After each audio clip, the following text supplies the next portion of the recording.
საქართველოს შოუს საგამოძიებო ჯგუფი წარმოგიდგენთ დოკუმენტურ ფილმს ვინ არის რატი ბრეგაძე ვინ რა საიდან რომელი რაო რანაირად როგორ რატომ ეს იმ კითხვების არასრული ჩამონათვალია რომელიც რატი ბრეგაძის სახელის ხსენებისას ისმება ვინ არის რატი ბრეგაძე პირველად ამ კითხვით რა თქმა უნდა Google-ს მიმართე რაზეც Google-მა შემდეგი პასუხი ამცა ასე სახელი და გვარით ვერ ვიპოვნე მაგრამ სახეზე უეჭველი მეცოდინებაო რატი ბრეგაძის სახელს და გვარს თუ კარგად დაუკვირდებით თუ კარგად შევიცნობთ მის ჟღერადობას კარგად გავაანალიზებთ ასოთ შეთანხმებას მივხვდებით რომ საერთოდ არაფერს არ გვეუბნება მას არ აქვს ძლიერი და სუსტი მხარეები ის არც ძალიან სუსტია და არც ძალიან ძლიერი არც ისეთი სუსტია რომ ძლიერი არ იყოს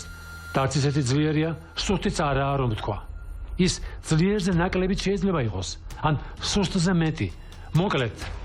დაუსრულებლად შეიძლება ამ ადამიანზე საუბარი რატი ბრეგაძე თავისი საქმის პროფესიონალია იგი ისევე კარგად ერკვევა კანონებში როგორც ფაფებში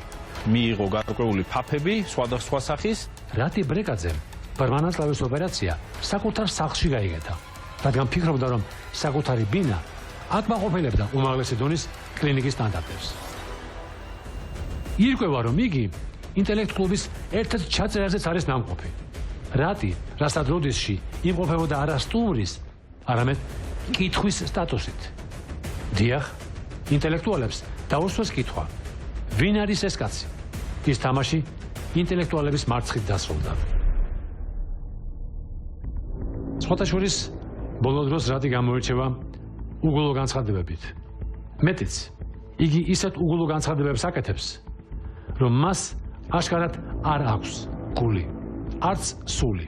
ამიტომ ჩემი ჟურნალისტური გამოძიების სათაური შეცდომაა ვინ არის რატი ბრეგაძე კი არა რა არის რატი ბრეგაძე ისმის კითხვა ვინ და რა არის რატი ბრეგაძე საიდან მოვიდა ან რისი თქმა უნდა ან რის მიღწევას ცდილობს ან ვის დაკარგვია ან რას გვერდით კაცება ვის ეყელყელავება ან ვისი ტიკიტომარაა ან ვინ იყო აქამდე მე არ ვიცი რატი იყო შმატი იყო თუ ვინ იყო ეს არავინ იცის ფილმის დასასრული